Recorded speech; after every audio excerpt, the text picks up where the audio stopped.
For a great cup of joe, there's one thing you should know. Your morning brew can also be playful. Buff Boy Brewing guys make the temperature rise. And you surely feel naughty when you swallow our coffee. If you want some real heat, give your mouth a fine treat. You will want some more, rest assured. Buff Boy Brewing, you can't get enough of. It's time for The Scribble, your weekly fix of celebrity chats, bizarre stories in the news, and basic random chatter with best-selling author and syndicated radio host Jeremy Bradley. Make sure your seat is in the upright and locked position and your barf bag is securely in place. Here's Jeremy Bradley. Thank you very much, Larson. Jeremy Bradley here. This is The Scribble. Thanks for tuning in at thescribbleshow.com and on SoundCloud and iTunes. You know, I just celebrated 12 years on the radio. On top of the charts, that's our syndicated Top 40 music show, and we had a whole bunch of surprise celebrity guests calling in. The wonderful thing about this podcast is when those interviews run long and we can't play them all on the radio, we can fall back on the podcast, and that's what you're going to hear on the show today. Rachael Ray, our good friend Rachael Ray, and Nancy Grace were two of the surprise guests that we had. We had a whole bunch of calls. I'm surprised that we barely fit them into our 2-hour show. We didn't, actually. We're going to hear from Rachael Ray and Nancy Grace on The Scribble this week, and it starts right after this break. Who are the Kardashians feuding with now? What did that little thug Justin Bieber do this time? Who's getting hitched? And who's headed for Splitsville?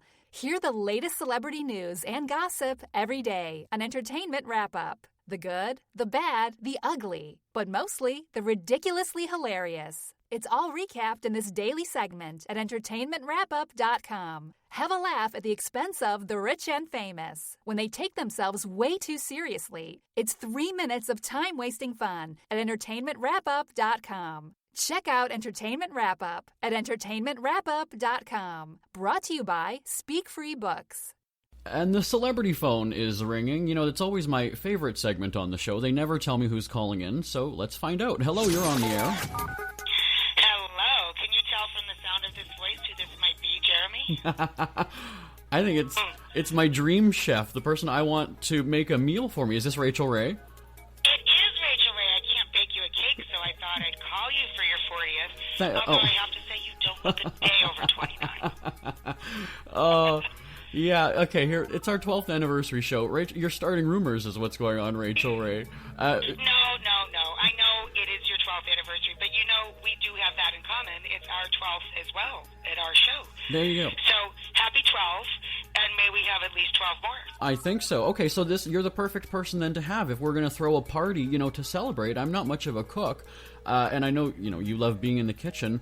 What's the simplest thing I can make for a party? Like, what can I do? Well, the simplest thing you can make for a party is clearly a phone call. You can call and get any food delivered from anywhere. But if it was a 12th anniversary of anything, I would stick with things that come in dozens. Deviled eggs, donuts, you know. Stick with the theme of 12. Donuts, that's an easy one that I can just go out and get, right? Uber Eats, maybe. Uber Eats can probably even just bring you some, I'm sure. Anything that's sold in dozens, exactly. No, I like that. Very clever. I love that. It's not bad. And deviled eggs, you know, you get a dozen eggs in a carton. And then they wouldn't quite fit in the donut hole, though. I was going to say you can do it all at once, but no, it's gross. Oh, no, that's gross. Yeah. Now, but they make donuts out of everything now. Out in Williamsburg, they have pop pasta, and they make donuts out of literally spaghetti with red sauce or carbonara. You could put a meatball in the center of those donuts and turn them into entrees. There you go. See, always this is the person to have on our show, ladies and gentlemen. But I wonder, though... Sliders, you get slider-sized rolls. You get 12 in a bag. Okay. Or you could buy them loose by the dozen, so you could serve sliders, you could serve the pasta donuts, you could serve deviled eggs. You know, we're coming up with quite a nice list, actually. I like this. How much do I have to pay you for this now? Or you can just do it for us, right? It's free. We just put it out on the air, so I think a lot of people are probably ripping that off right now. Yeah, all right. But I have to wonder, though, like... When you have people over to your place, or if you're going to a party and you're bringing a dish, like, are people expecting you to wow them? Like, do you feel pressure? I don't know. I never really thought about that. If I invited you to my house, I'm going to make something. Every cook or chef wants to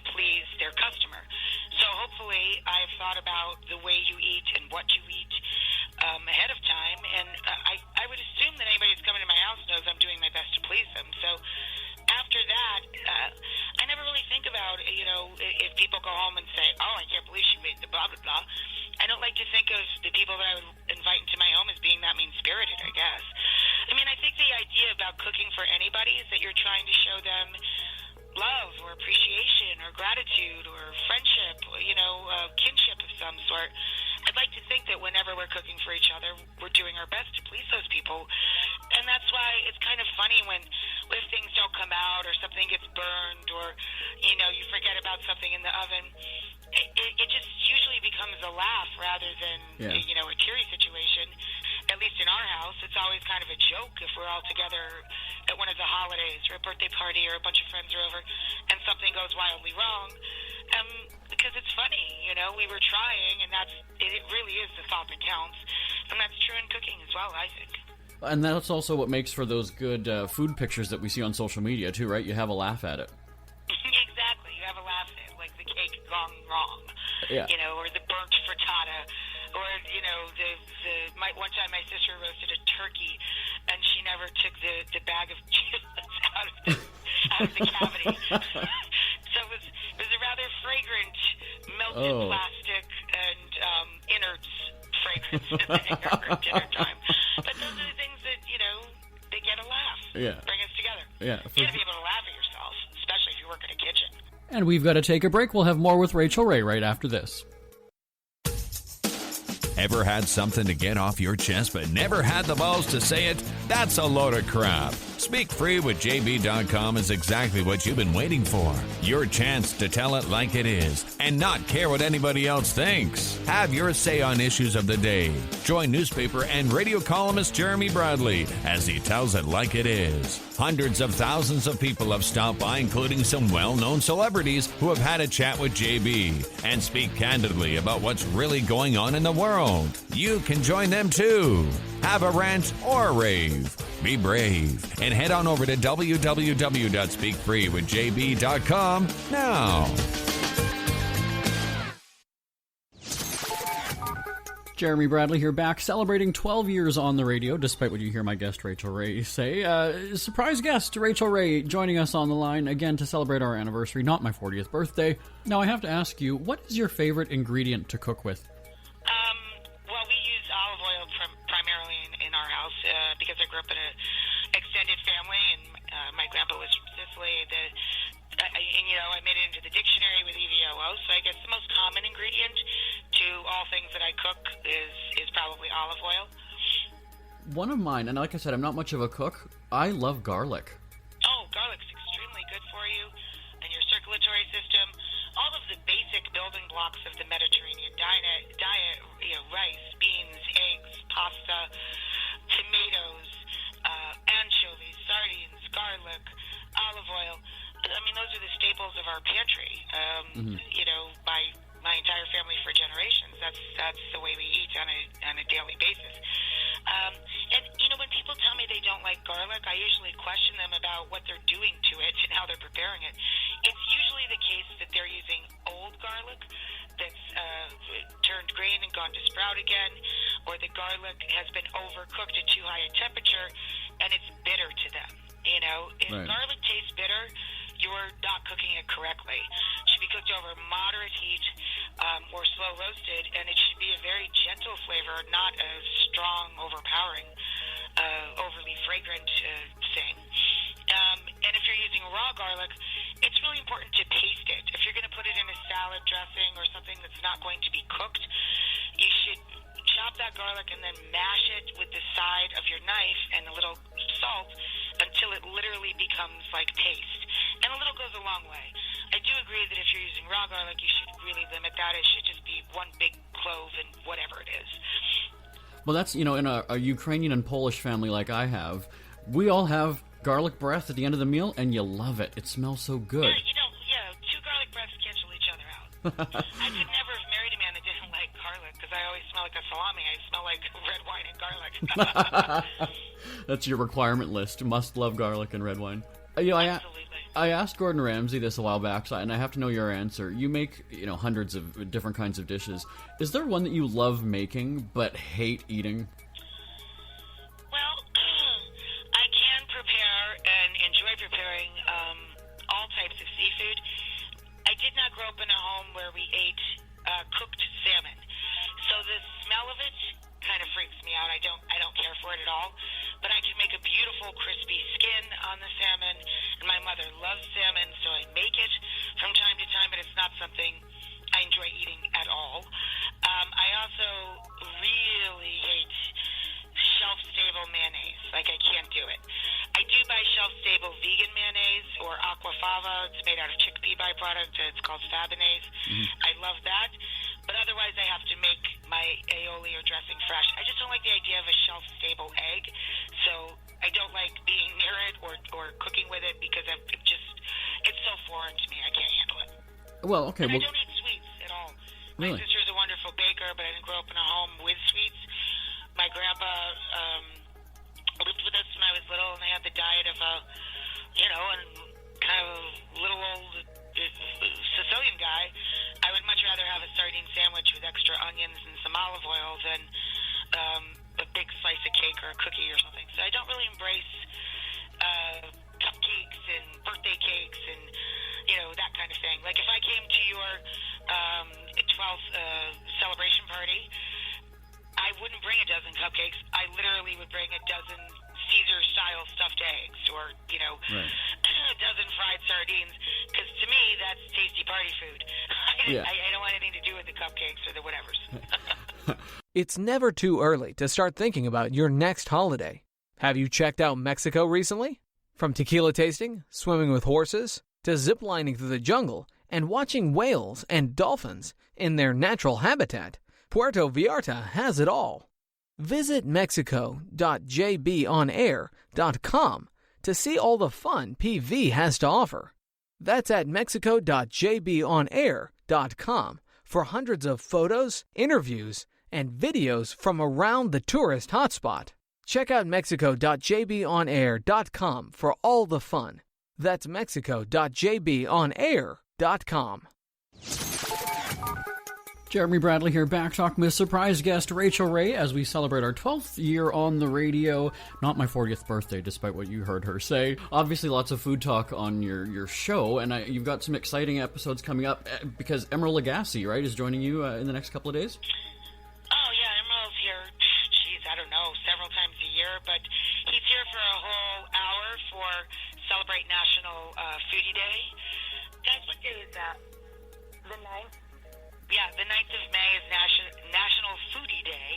Okay. So we're bringing all of the Williamsburg trucks and stands, the smorgasbord, they call it. We're bringing that in the studio. The whole audience gets to try all the smorgasbord, and Emeril and I are together for the whole hour, cooking his food, my food. Daphne and Lisa Oz are here. It's a very foodie-friendly show. I think that's our most food-centric show in all of the upcoming shows. Every day here is something different. So that's what I like about coming to work here. It's never just celebrity-oriented, and it's a little bit of everything. And if nothing else, there's always something really fabulous to eat at the end. Whether we did it, whether we knocked it out of the ballpark for you or not, for the rest of the hour, for sure you got to stick around for dinner. We're really, really short on time, but I got to ask you though, when two cooks get together, is there like a camaraderie? Is there maybe a little bit of competition? Maybe a camaraderie. Yeah. No, I mean we're all very competitive people, but that's when we're doing business with the world and trying to teach people. We really want them to feel confidence, or we really want them to enjoy our food.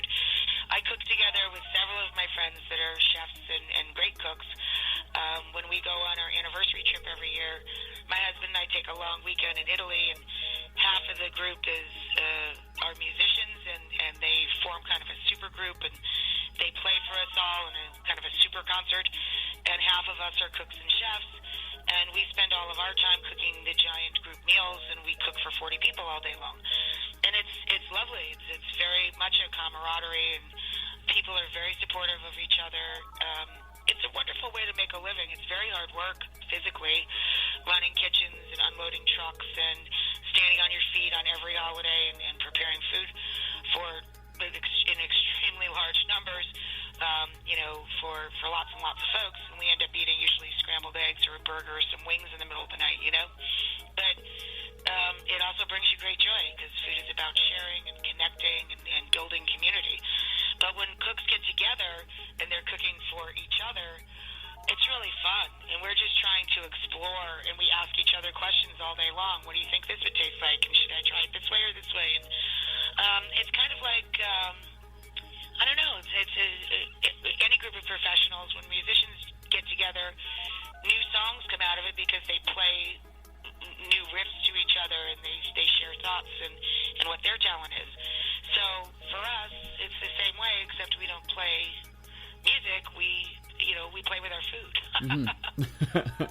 Well, we'll be watching, and, Rachel, forgive me, the name of your TV show always escapes me. It's the Rachel Ray Show. Oh, okay. All right, got it. Although that makes me so uncomfortable. Every time I do promos, I just say, it's Rach, or Monday on Rach, or, when I hear my own name, I think I'm in trouble. even if I just say Rachel, it's all I can hear is my mother going, Rachel. It gives me the shudders. All right.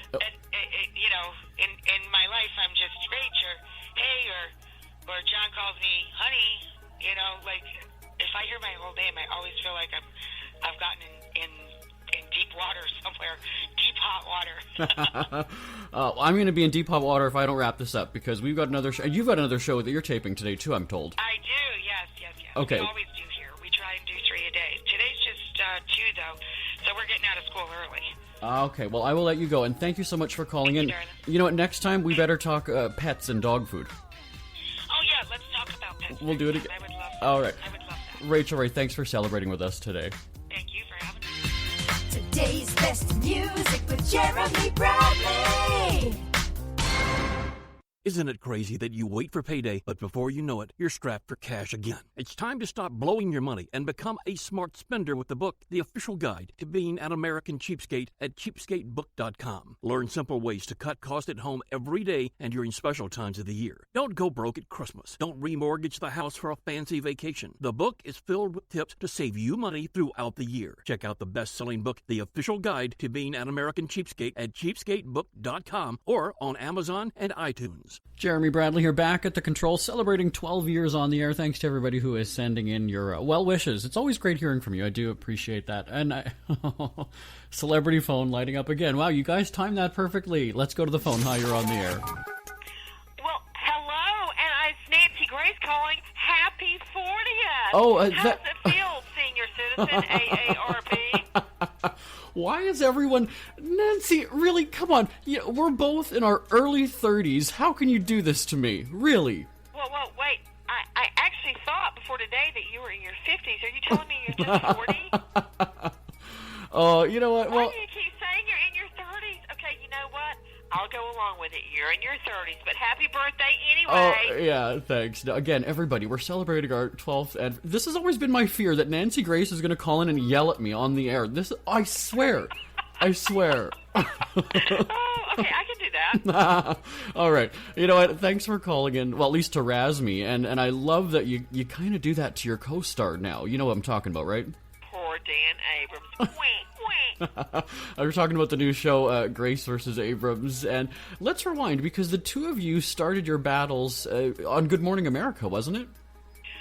Okay, I guess the senility is setting in. Uh-oh, oh no. Poor guy, and he's only 40. Listen, we started arguing a long time ago. This is what happened. As you know, I was a crime victim to start with. Yeah. I was in school studying Shakespearean literature when my fiancé, Keith, was murdered. I dropped out of school and really was in a bad place. And I ultimately went back to school, not to study Shakespeare, but to go to law school to become a felony prosecutor, to hopefully help other crime victims. Well, I prosecuted felonies for 10 years in inner city Atlanta, and I was invited to sit on a panel of so-called experts in New York. Well, catch this. I almost didn't go because I was in the middle of trial prep on a serial rape case, and I didn't want to screw that up. But I figured, you know what? I've got enough time to be on one night. So I fly to New York. I sit on the panel between Johnny Cochran and Roy Black. Cochran off the O.J. Simpson case and Black off the William Kennedy Smith debacle. We got in a big fight. Who was in attendance that night in the audience but Dan Abrams? Of course, he sided with Johnny Cochran. Surprise, surprise. And I had him in my crosshairs ever since. He was at Court TV as an anchor when I joined in 97. So we knew each other all the way back then, and then resumed our battles on Good Morning America. Okay, all right. And let's be honest, he's afraid of you, isn't he? Well, I don't know. I would never admit to that, but he does have sometimes a deer-in-the-headlights look when I come at him. But, he's a pretty smart guy. He can fight back. I know that look. I just had it. You can't see it, though. Ever had something to get off your chest but never had the balls to say it? That's a load of crap. Speak Free with JB.com is exactly what you've been waiting for. Your chance to tell it like it is and not care what anybody else thinks. Have your say on issues of the day.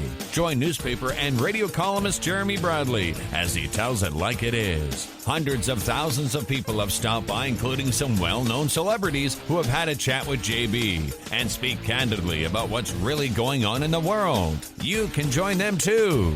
Have a rant or a rave. Be brave and head on over to www.speakfreewithjb.com now. Oh, just having a laugh with our friend Nancy Grace. Jeremy Bradley here once again celebrating 12 years on the air. Not my 40th birthday, despite what you hear Nancy Grace say. We're talking about the new show, Grace vs. Abrams. What's cool, though, on this show, like, you guys are digging deeper and showing us, new evidence and sometimes showing a case from an entirely new angle, right? What I really like about it is that not just Dan and I just get to argue, which is always fun in itself, but we bring forward witnesses and evidence that was not heard at trial or has not been heard in these, which are the most notorious cases and investigations, some ongoing right now, that have ever been in our U.S. legal history. So it means a lot to me that somehow we can make a difference.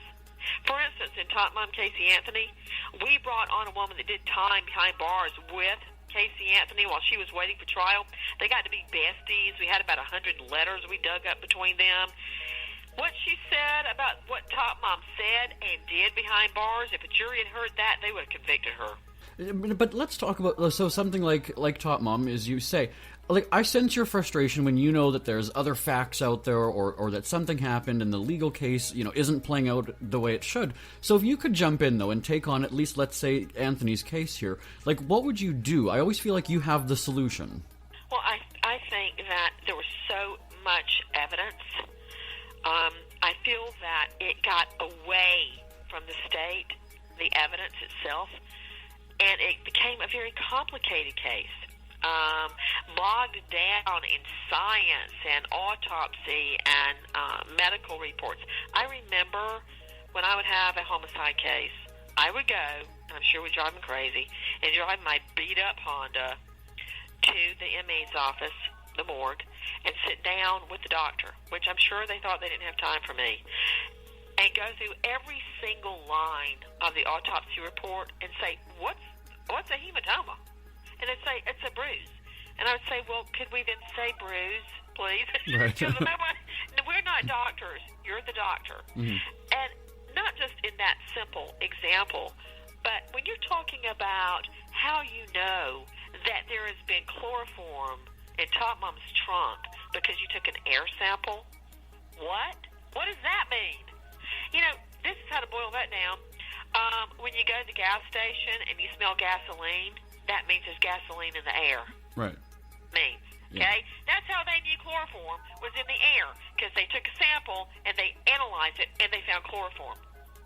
You have to explain things to non-scientists and lawyers. Lawyers are just JDs. They don't understand all that.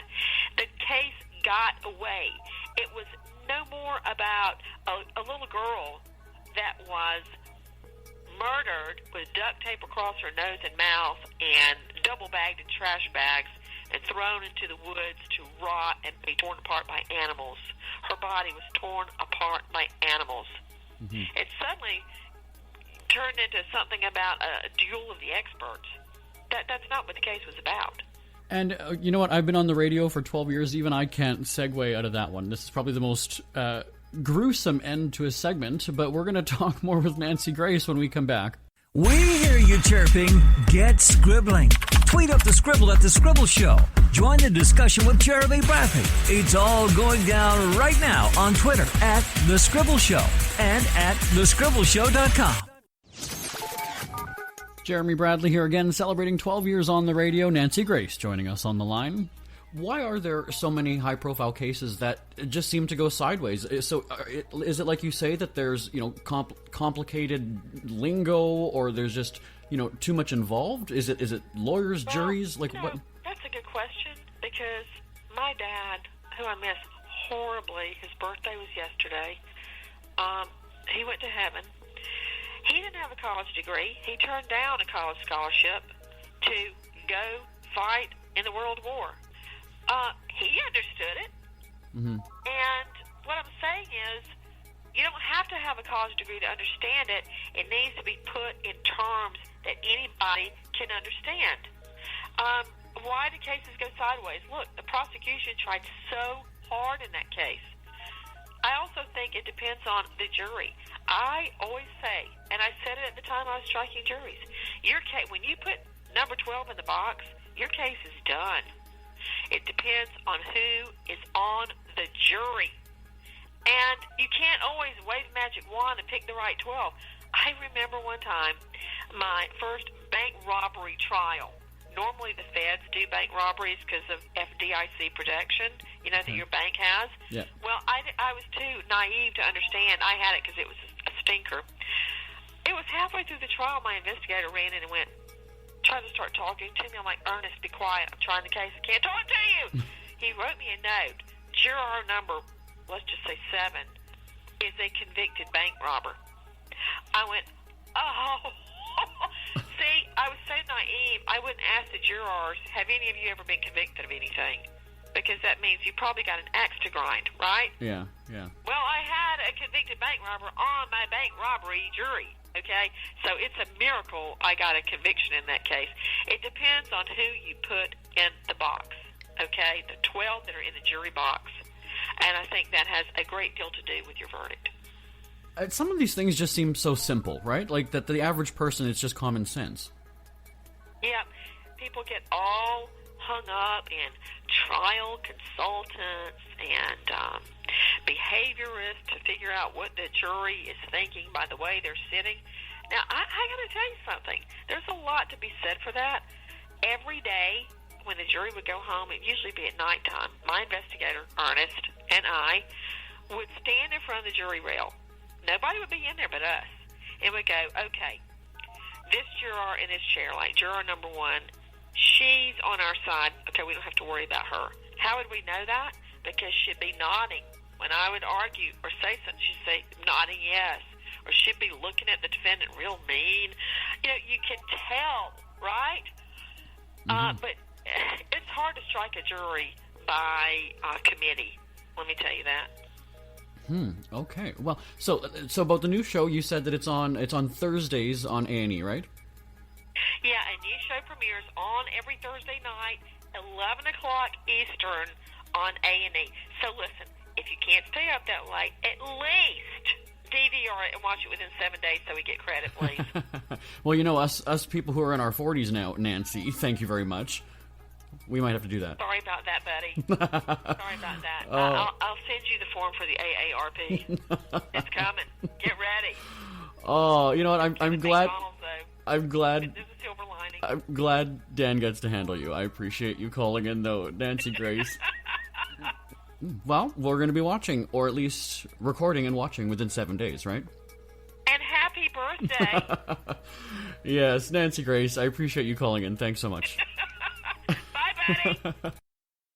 Jeremy Bradley here, back on the Scribble. Now I am talking to you live. It's not a pre-recorded radio segment. My thanks to everybody who has chimed in week after week, given us your feedback, your input, your thoughts on this show. I always love hearing from you. My email address is live@jbonair.com. live at jbonair.com. We've got even more of the celebrity guests that joined us. By the way, those are only 2 of the celebs that we had on our 12th anniversary broadcast. We're going to play you more of the clips next week here on The Scribble. Hope you will join me then. My name is Jeremy Bradley, again, live at jbonair.com, and thanks for tuning in at thescribbleshow.com and on SoundCloud and iTunes. I'll talk to you next week. Bye-bye, everybody. Want more Scribble? Check out thescribbleshow.com for past shows, celebrity interviews, cheapskate tips, and more. That's at thescribbleshow.com and on Twitter at The Scribble Show. The Scribble is a speak-free media presentation. If you want some real heat